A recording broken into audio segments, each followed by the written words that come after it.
So, Guillaume, when you started the company, the sales engagement tools were already around and some of them already pretty big. What was the opening in the market that you saw?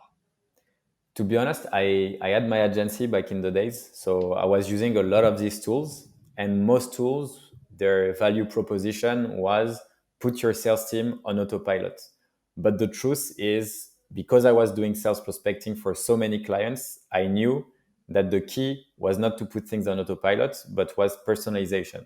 Because if you look at sales overall, it's all about building relationships. And to build relationships, you need to make sure to spend time and doing your research before reaching out to someone in order to build the best relationship possible. So the opening I saw was okay, all the tools are talking about automation. I'm going to talk about personalization. And we're going to build the best personalization assets that you can have within a platform. So we started to add directly into our platform like videos, personalized images or photos that you could add directly into your emails.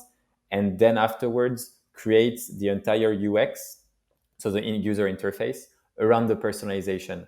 Meaning that instead of being able to just blast to thousands of people, like your emails, like most people who fail at sales prospecting are doing, we would allow people to review for each person and add an extra layer of personalization each email that would actually go out. Obviously, they would be able to review it in batch if they have done the personalization before, but they could add this extra layer directly into the platform.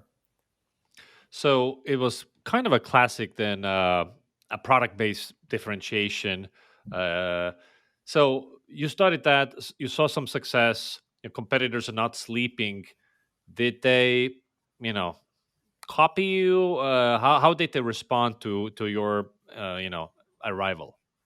I think that a lot of people, especially competitors, thought that we were like this really like small, teeny tiny like French company, and they had like other things, etc., like to be focused on. So they didn't really take us seriously at first. And when we started to have like a lot of traction, and because we had built in parallel our community, people started to copy some of our features, and it kind of became obvious that the things we did and all the things we've developed were actually game changer.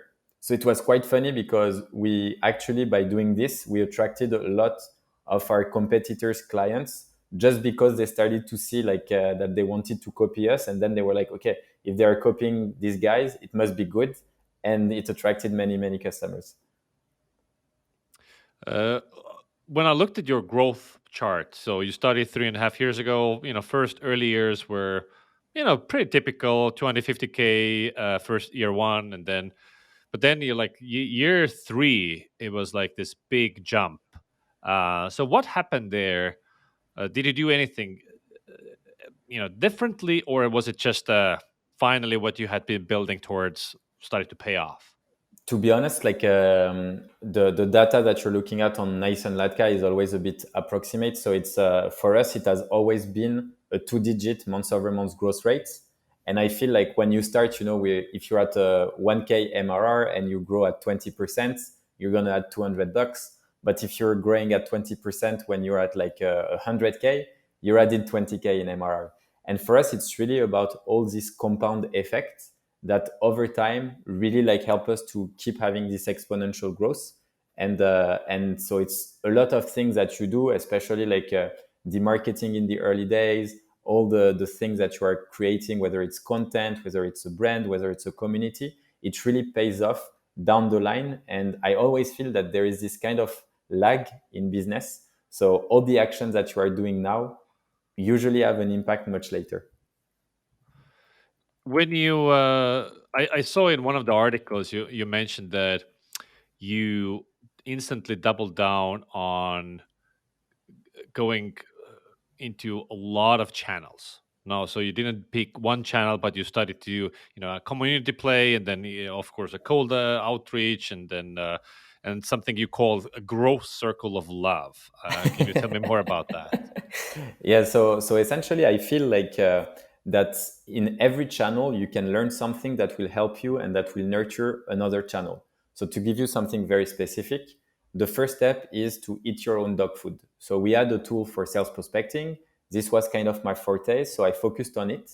And everything I was doing was to build relationship with people. So trying to do the consultative approach where I tell them like, hey, I'd love to know what has been working for you in outbound. I had my agency in the past and now I've built this software, would love to exchange tips and best practices. It would allow me to get like meetings with really like head of growth, head of sales, etc., just to discuss and exchange. And based on that, I would spot two type of people. The one that are using one of our competitors, and in that case, they're not a good fit, but I'm just gonna ask them, what are the existing pain points, etc. So I could list content ideas, and the one that are a good fit who can potentially become customers. And for them, I would organize demo and down the line close them. So for Zeus, who were actually, struggling, but by using our competitors, I would actually write down a lot of articles around their pain points. And once the articles will be live, I would actually send them another message to say, hey, by the way, remember our chat? I actually discussed with head of growth at this company, head of sales there, etc. And we wrote the best piece about this specific topic. I think you might enjoy it because it solves most of your pains. And by doing this, it will be allowing me to build this relationship with people who are actually not a good fit, inviting them to our community. And by inviting them to our community, they would actually follow all our growth and journey. And I knew that in the long run, a lot of people, know us for years and they've never made the switch until there is that one day where they're like, okay, this is the time and now I'm going to jump to Lemlist. So it's really about this long-term strategy of pushing and educating people. And the more you learn about the pain points people are having, the more your outreach can actually become better and your copywriting becomes also better. And at the same time, the content that you've created also allow you to attract new clients just because the content is good and people are sharing it. Yeah, you've talked about how community has played a big role in your marketing strategy, and some of the things you already mentioned here, where you bring people into your community so they can be exposed to your journey, and you build mental availability. Well, tell me more how you've built the community and how exactly is it driving a business outcomes for you. Yeah, in full transparency, I see a lot of people out there talking about communities, saying how great it is for business, etc., etc.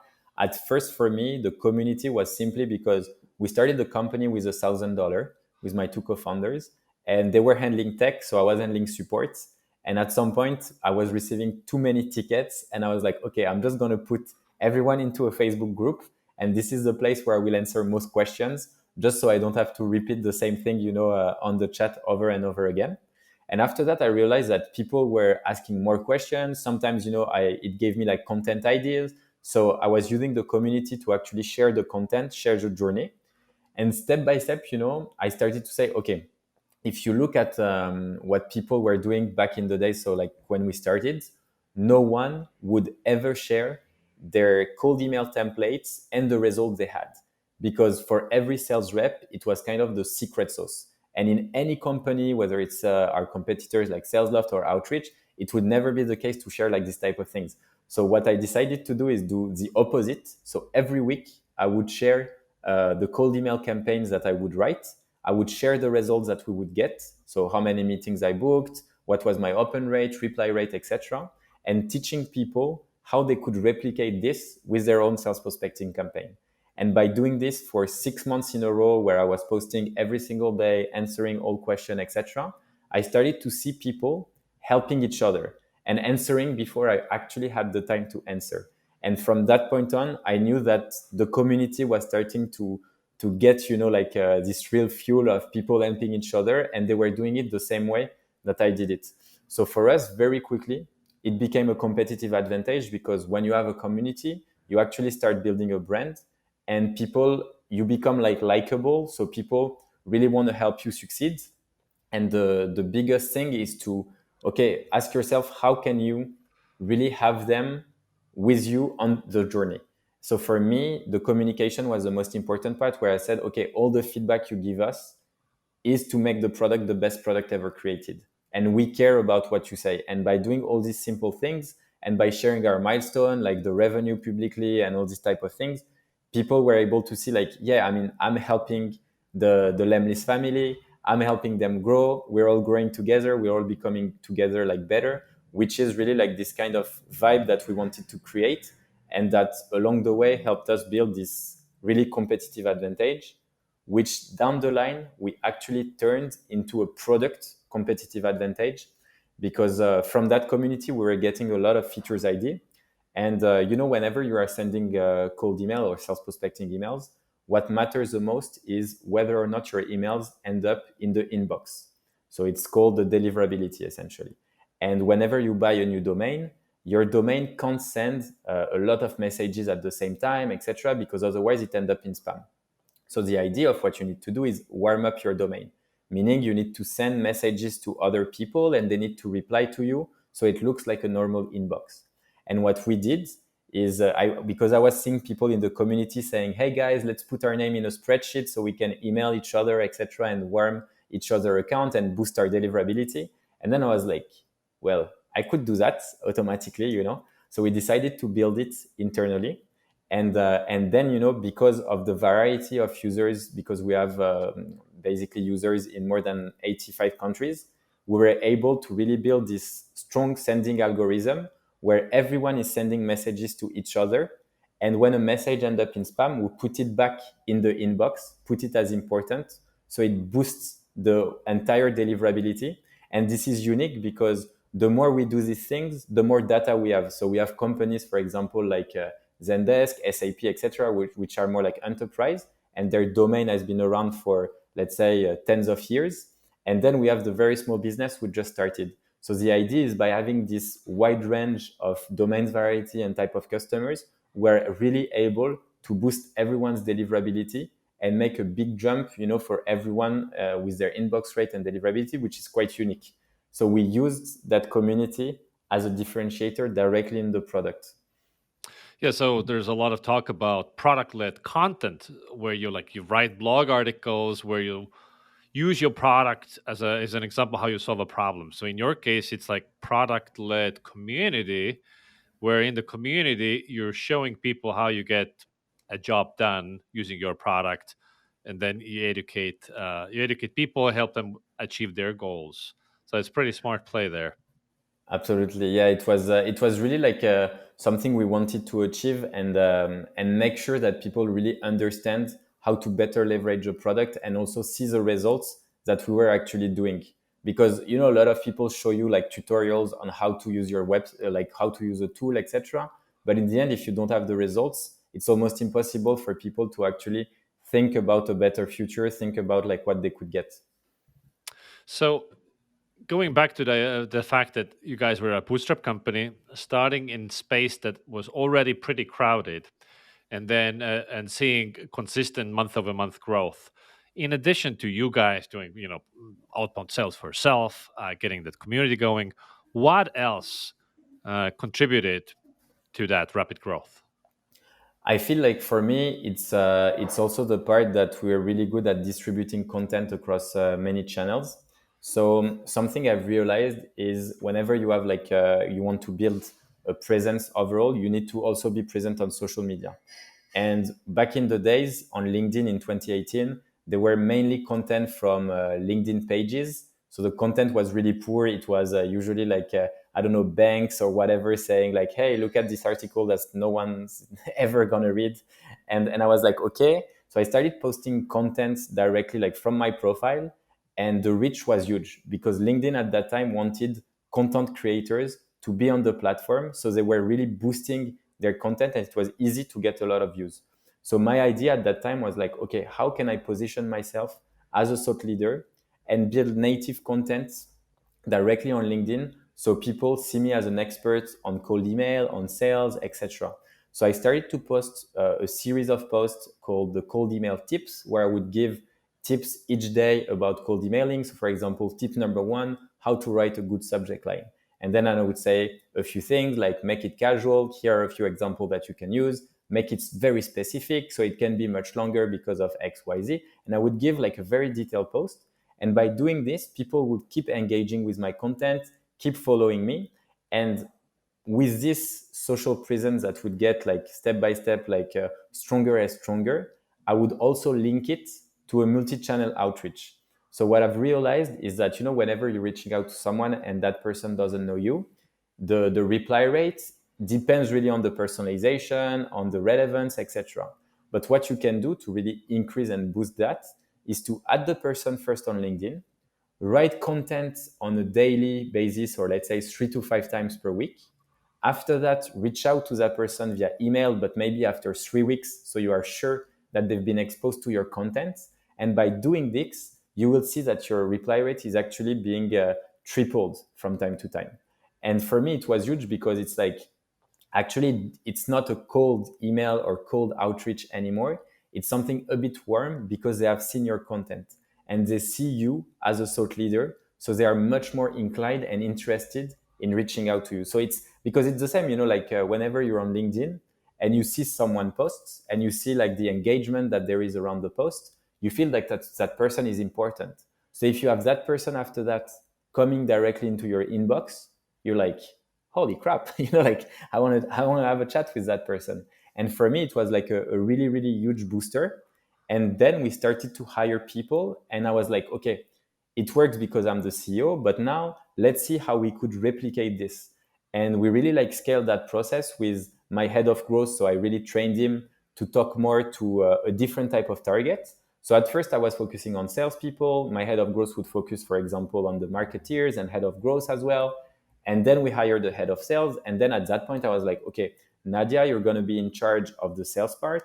So I'm going to let you like become the expert you are in sales and showcase it. And for me, I would maybe like be much more oriented towards entrepreneurs. So I switched the type of content that I was writing towards giving tips and better tips to entrepreneurs, sharing stories, etc. While Nadia would focus on sales.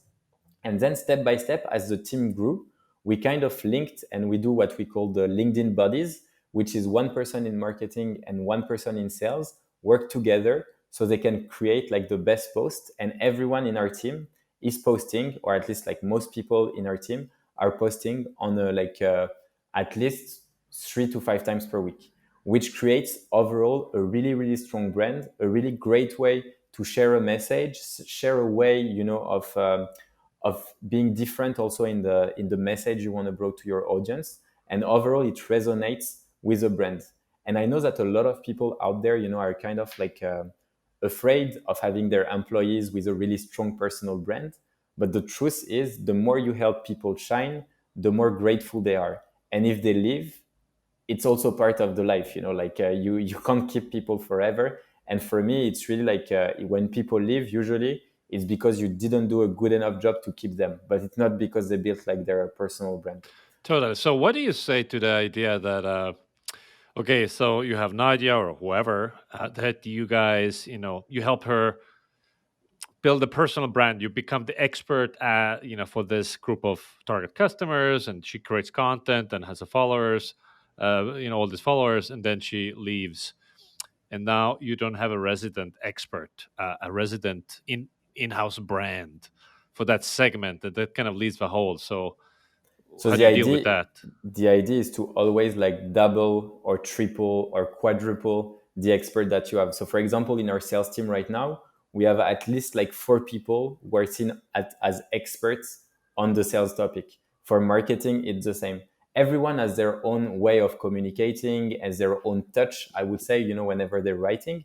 But overall, it's work. And if they leave, on their resume, it would say, or on their LinkedIn profile, that they were at Lemlist, and their role will be there. So everyone knows that we're in the sales space. So whenever you look at the profile, and you would understand that she got trained where here, and for us, it is always like a good and very beneficial, I would say, like image to reflect on the company. Absolutely. How has your company's strategy evolved and changed? Maybe what was it like 3 years ago versus what is it now? What has changed? First, the number of people. So Well, it's in your strategy. So yeah, I yeah, understand you can do more things now, yeah. but in terms of what you're trying to accomplish, or maybe some things that you stopped doing, and now you changed, Yeah, adapted. definitely. So I would say that at first we were just not 100% confident in who we were, because I feel like whenever you're launching a company, You really look at the competitors around, you try to understand the market like even better, even if you know it at first, like you always get better. And the more you look at others, the more it can impact what you're doing.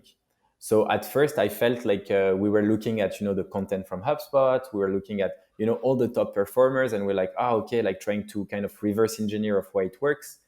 And the truth is, as we grew, we really stopped looking at the competitors and we focused on one thing, which was we have this question that we ask ourselves every time we want to operate a new acquisition channel or a new thing that we want to test is it going to make our users more successful?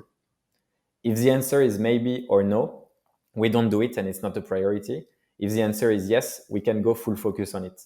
And then on top of it, the more we grow, the more confident we are about the brand, meaning that our life is all about, making B2B a bit more fun, a bit more human, because a lot of people think that just because it's B2B, you have to wear suit and tie and be like super serious, when actually a lot of the customers that I've closed and that I've met them on Facebook, and then we were chatting on Messenger. And that's because, there was this friendly tone that we became close and we built a relationship, and I can help them in their business. They can help me in mine. And this is a win-win relationships.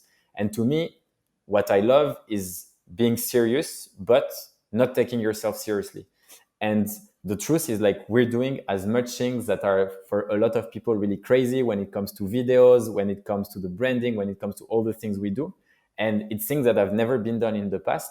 But the more we do that, the more creative the teams become. So for us, I would say that what has changed is really like the limit to our creativity. The more we grow, the more crazy things we are like gonna do. So for example, like we just crossed the 10 million, so we're gonna publish like a rap that is quite funny about like 10 million and Bootstrap. We have a lot of branded videos that will go out about how we reacted to the 10 million that are a bit funny. We're gonna have a lot of videos about the branding, etc., etc. And all of these things makes you like 10 times more likable. And whenever it's not just about the brand, it's also about the people, because when you build like a likable brand, when people are talking to you, because they've watched all the videos or some videos and they know about it, everyone is more chilled, everyone is more relaxed, and they know you're going to bring value, but they also know that it's in a cool environment, and that it's okay to just be you. Yeah, absolutely. I fully buy that. Uh, Counterpoint, so counter arguments here. So, you know, I'm all for user research, and I'm a huge believer. Spent my last 10 years in user research. However, if you only focus on your user and you talk to the user, oh, what do they want? What's the value? Every single customer of every single competitor is doing the same thing, and the sales engagement tool customer, they're not that different, so they all have same needs, so you solve for the same problems, you end up with very similar products.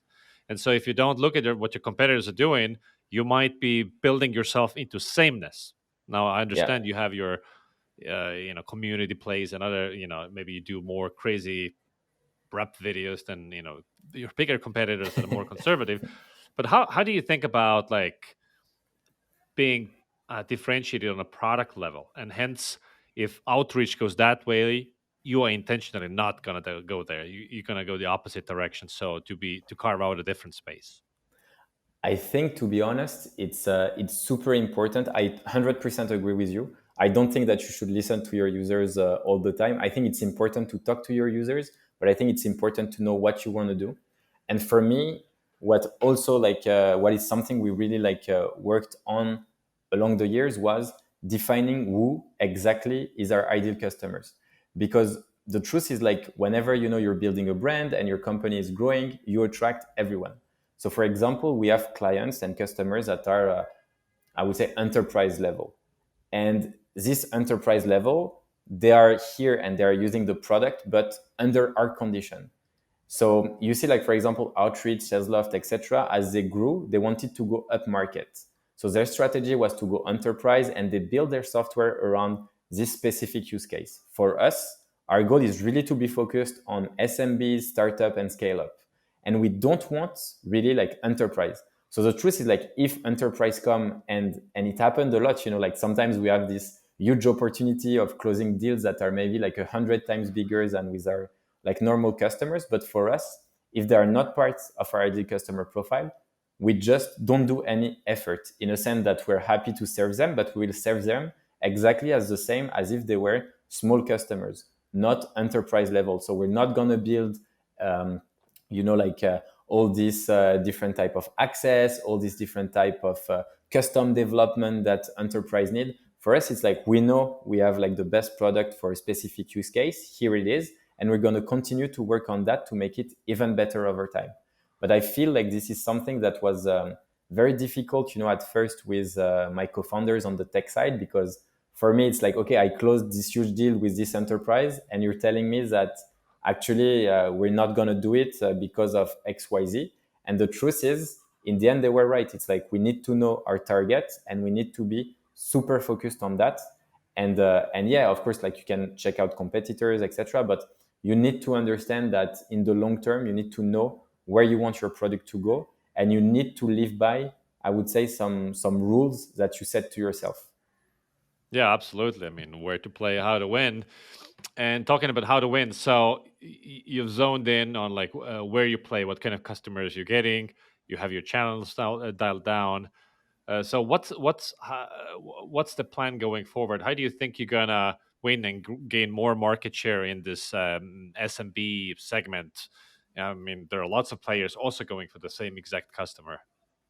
Yeah, absolutely. So I think like for me, brand is definitely like a great differentiator. Community, doing things like I feel like just eating your own dog foods and doing the things that don't scale are already like a good differentiator, in a sense that, to give you an example, recently we launched like a masterclass, and in 1 hour I sold for $100,000 worth of masterclass. The masterclass is something online to get people trained, and what I realized is because people don't really like don't have the great resource to get educated, so to really like know how to use the product, how to do sales, etc. And there is no like really good resources out there. So the idea for us was like, okay, how can we create all these resources that are going to make our users successful? And the more we focus on that rather than just closing the deals, upselling or whatever, the bigger the customers we get are. And for us, it's just a matter, for the years to come, to keep having this focus of making our users more successful and doing everything we can to achieve that goal, basically. So it's like investing in more masterclasses, making sure that we invest heavily in customer support, so people don't wait too much whenever they have a question, etc. Have the best articles in there, and at the same time use our product. So the more we use our products, the more we're going to understand like the existing pain in the ecosystem, because you have several strategy. You have the strategy of going through very like verticalization, where you focus on something like and that's it, or you're more like a platform business like HubSpot did. And to be honest, our goal in the next year, because we've always been kind of multi-product in our DNA, is to add additional products in that same relationship trend. So we want to rebuild a new type of CRM that we will launch basically in 2022. And the idea is to build products that are easily cross-sold, that can be cross-sold with our existing product, in order to kind of like grow on different levels and with different product, and that each product from Lempire can be an entry door to a whole ecosystem that would be easy for us to upsell afterwards. Awesome. Thank you so much.